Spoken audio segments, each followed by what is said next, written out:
Hello friends, good morning. Perfect commerce classes के online classes में आप सभी लोगों का स्वागत है। आज मैं आप लोगों के सामने एक बहुत इंपॉर्टेंट टॉपिक लेके आया हूं, जिस टॉपिक का नाम है ऑब्जेक्टिव्स ऑफ मैनेजमेंट। देखिए, मैनेजमेंट के ऑब्जेक्टिव्स क्या हैं। तो कोई भी ऑर्गेनाइजेशंस होते हैं, उसके अपने एक गोल्स होते हैं, उनके एक अपने लक्ष्य होते हैं, उनके एक अपने ऑब्जेक्टिव्स होते हैं। उन गोल्स को अचीव करने के लिए हमारे सामने बहुत सारे रिसोर्सेस होते हैं। मैं उन रिसोर्सेस को मैनेजमेंट के थ्रू कैसे यूज़ करूं, कैसे इस्तेमाल में लाऊं, जिससे हमारे ऑब्जेक्टिव्स आराम से इजी तरीके से अचीव हो जाए। एक ऑर्गेनाइजेशंस के 3 ऑब्जेक्टिव्स होते हैं। सबसे पहला जो ऑब्जेक्टिव होता है वो है ऑर्गेनाइजेशनल ऑब्जेक्टिव्स, दूसरा होता है सोशल ऑब्जेक्टिव्स और तीसरा होता है पर्सनल ऑब्जेक्टिव्स। तो ऑर्गेनाइजेशनल ऑब्जेक्टिव किसे कहेंगे? तो आप बोलेंगे कि एक ऑर्गेनाइजेशन अपने ऑर्गेनाइजेशंस के बारे में सोचता है कि ज़्यादा से ज़्यादा जो भी लोग हमारे ऑर्गेनाइजेशन से जुड़े हैं उन्हें फ़ायदा पहुँचे। तो एक ऑर्गेनाइजेशन से कौन कौन लोग जुड़े हो सकते हैं? सबसे पहला नाम आता है एक ऑनर का, दूसरा आता है जो काम करने वाले जो एम्प्लॉई आते हैं उनके बारे में सोचेंगे, तीसरा हम सोचेंगे गवर्नमेंट के बारे में, चौथा कस्टमर्स, इन सारे लोगों के बारे में सोचना।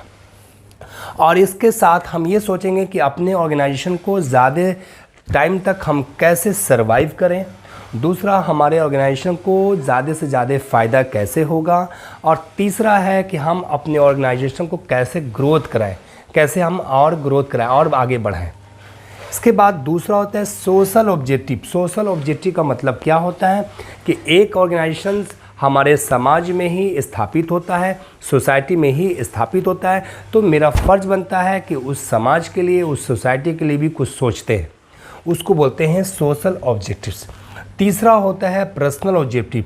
पर्सनल ऑब्जेक्टिव का मतलब होता है कि एक ऑर्गेनाइजेशंस के अंदर में जो हमारे एम्प्लॉय काम करते हैं, हमें उन एम्प्लॉय के बारे में ये सोचना चाहिए कि हम क्या करें कि वो उनका विकास हो, वो डेवलप हो, उनका प्रमोशंस हो, जिससे हमें आने वाले कल में फ़ायदा पहुँचे।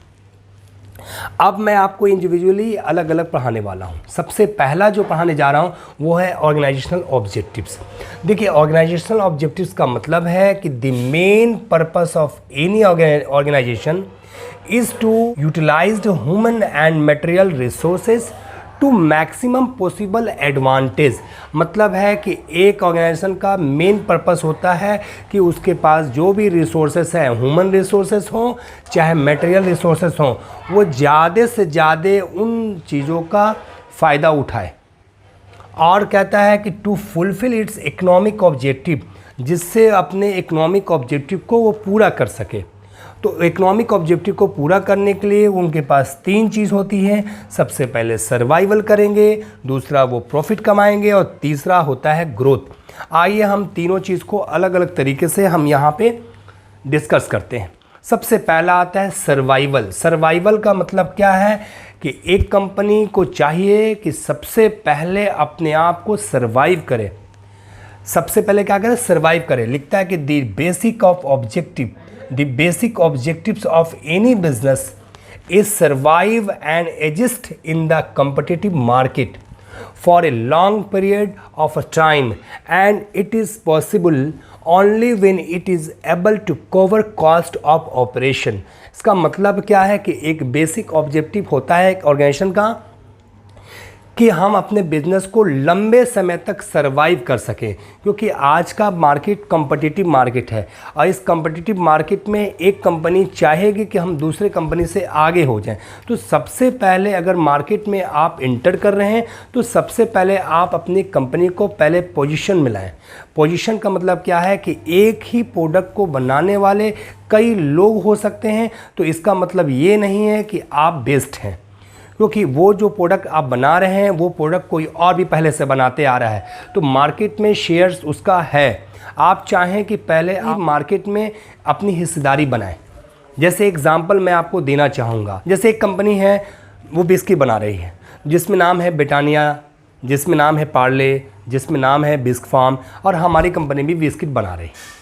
तो पहले से जो 3 कंपनियां पहले से हैं जो बिस्किट बना के बेच रही हैं, तो उनका मार्केट में पार्टिसिपेट बहुत अच्छा है, क्योंकि मार्केट में मान लीजिए 100% कस्टमर है, तो 100% कस्टमर है तो 30% ब्रिटानिया ले जाता है, 40% मान लीजिए पार्ले ले जाता है, 30% हमारा ले जाता है बिस्क फार्म शेल।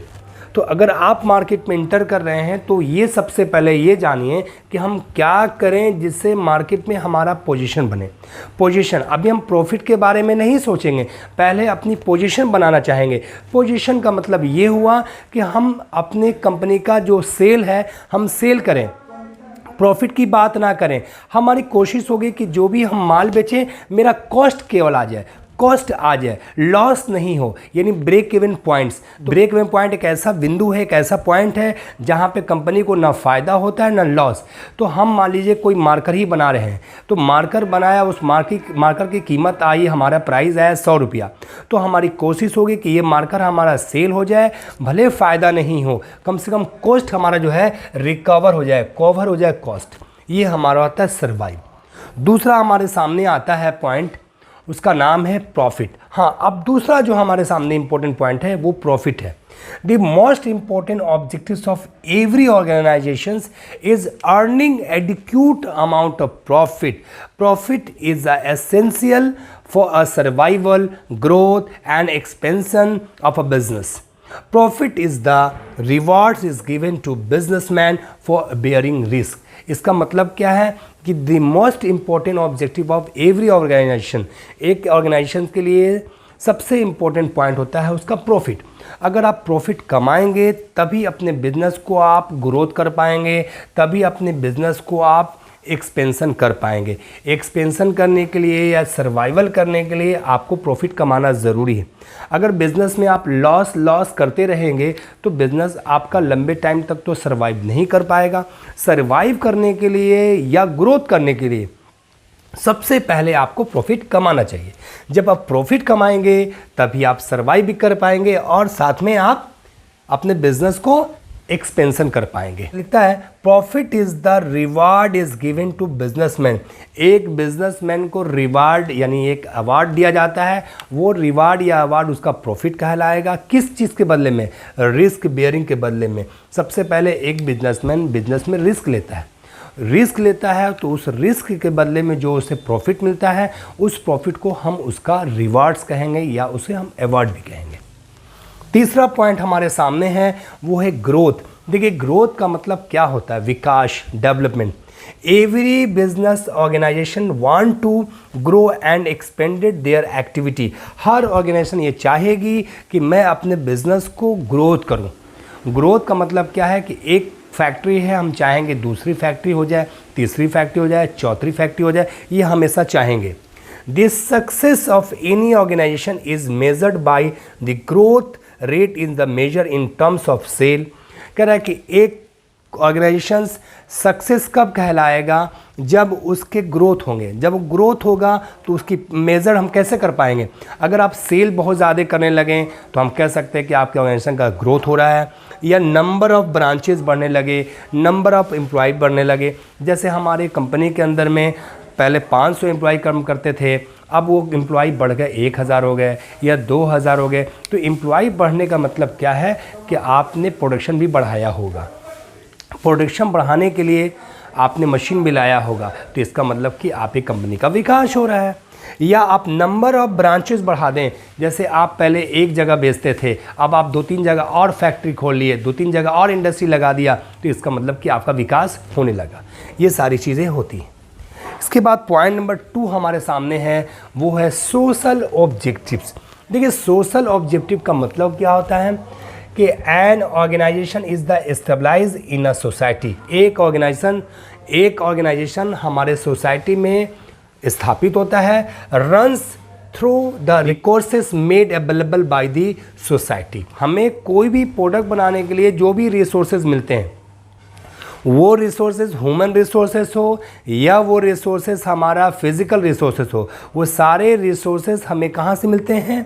तो समाज से मिलते हैं, सोसाइटी से मिलते हैं। तो सोसाइटी से हम लेते हैं और उस सोसाइटी से रिसोर्सेज लेने के बाद मैं उससे कोई प्रोडक्ट बनाऊंगा। उस प्रोडक्ट को मैं कहाँ बेचूंगा? सोसाइटी में। क्या ये मेरा फ़र्ज़ नहीं बनता है कि मैं उस सोसाइटी के लिए भी कुछ सोचूं, उस सोसाइटी के लिए भी कुछ करूं? क्योंकि अगर आपका हाथ लेने का है तो आपका हाथ बनना चाहिए देने का भी। तो यहाँ कहता है कि organisation the account for social benefit, आपको अपने ऑर्गेनाइजेशन के बेनिफिट के लिए बहुत कुछ करना चाहिए। तो क्या करना चाहिए?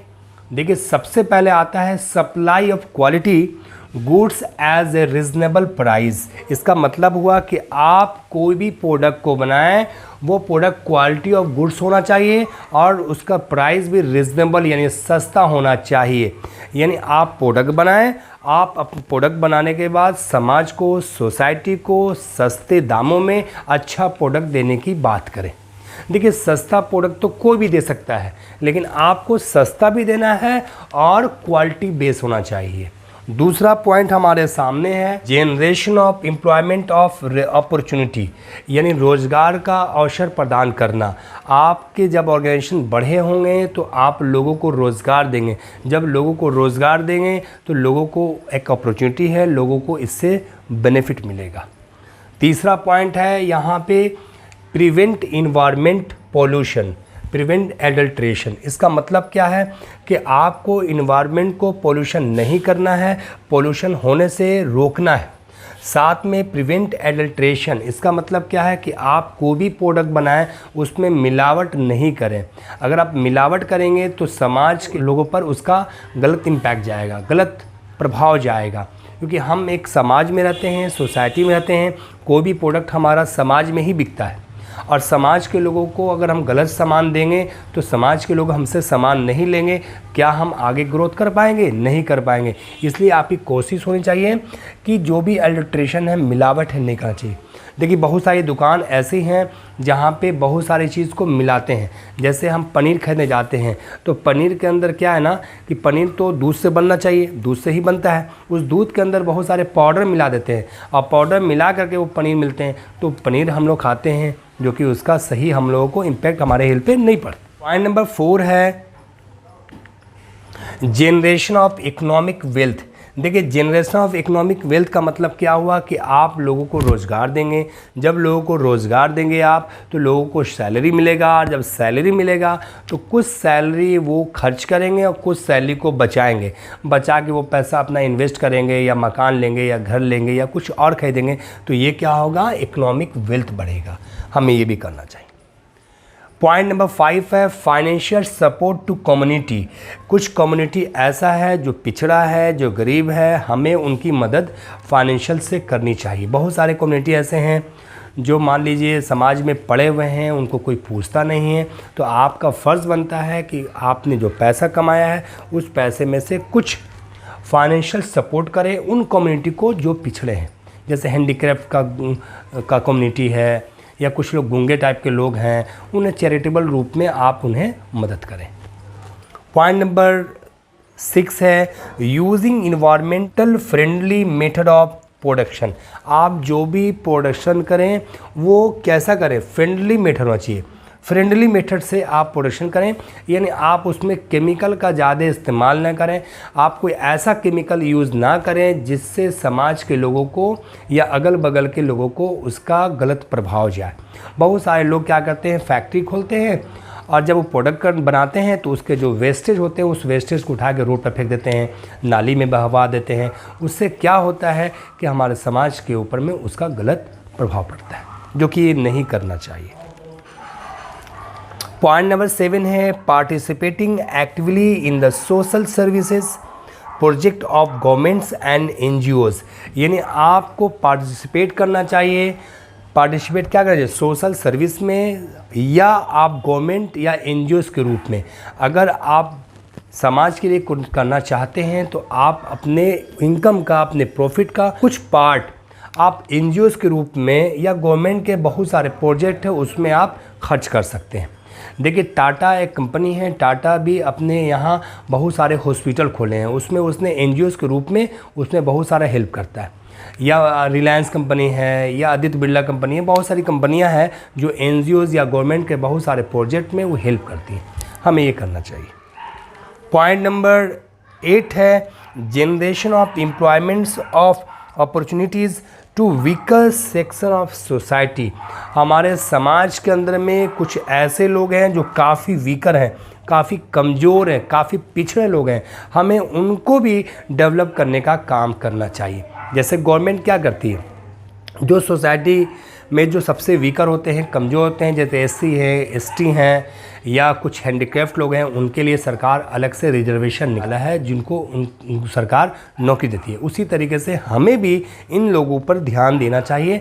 जैसे कुछ काम ऐसा है जो आप एक जगह बैठ के भी कर सकते हैं एक ही टेबल पे, तो हम कहते हैं कोई आदमी ऐसा है जो हैंडीकैप है, पैर से लाचार है, तो आप उन्हें जॉब दीजिए और वो जॉब दीजिए जो एक जगह एक टेबल पर बैठ के वो काम कर सके। इसके बाद हमारा पॉइंट आता है तीसरा पॉइंट, पर्सनल ऑब्जेक्टिव।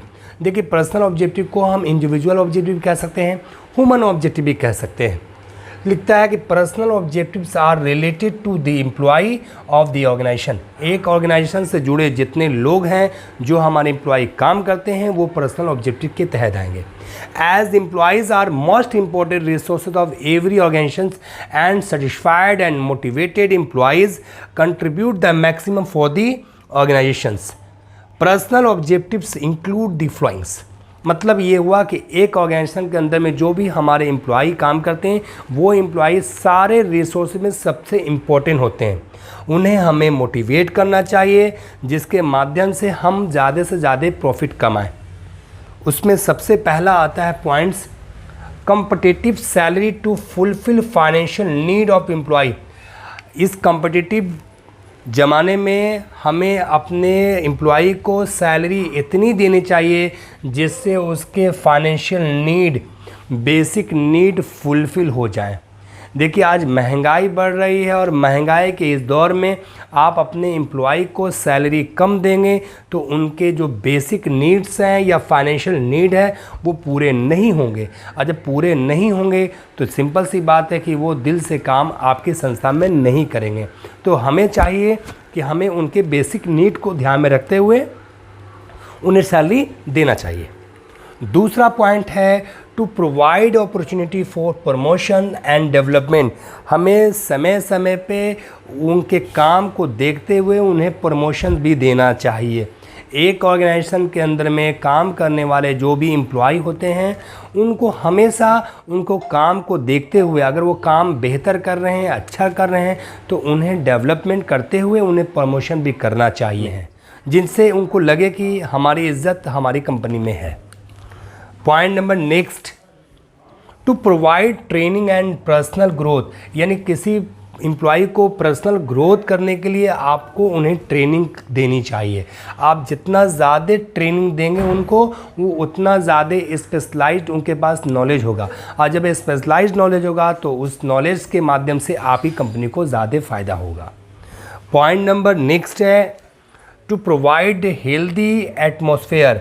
यानी वो जहाँ काम करते हैं वहाँ का एटमॉस्फेयर, वहाँ का इन्वायरमेंट्स आपको हेल्दी बनाना चाहिए जिससे उनके शरीर पे कोई तरह का गलत प्रभाव ना पड़े। पॉइंट नंबर नेक्स्ट है good and healthy working condition for safety of employ. यानी एक एम्प्लॉय हमारे लिए सबसे इम्पोर्टेंट रिसोर्सेस है, हमें उन रिसोर्सेस का सही तरीके से इस्तेमाल लाना है। तो हमें क्या करना चाहिए, उन पर हमको ध्यान देना चाहिए, उनके हेल्थ पर, उनके सेफ्टी पे। अगर हमारी संस्था के अंदर जो एम्प्लॉय काम कर रहे हैं, क्या हमारा फ़र्ज़ नहीं बनता है कि हम उन पर ध्यान दें, हेल्थ पे उनके ध्यान दें, सेफ्टी के पॉइंट ऑफ व्यू से उन पर हम काम करें, क्योंकि वो जब दुरुस्त रहेंगे, जब वो सही रहेंगे, तभी हमारी संस्था के लिए अच्छे तरीके से वो काम कर पाएंगे। तो ये हमारा लास्ट पॉइंट था जो कि ख़त्म हो चुका है, और इसके बाद फिर अगला टॉपिक आएगा जिसमें हम पढ़ाएंगे इम्पोर्टेंस ऑफ मैनेजमेंट।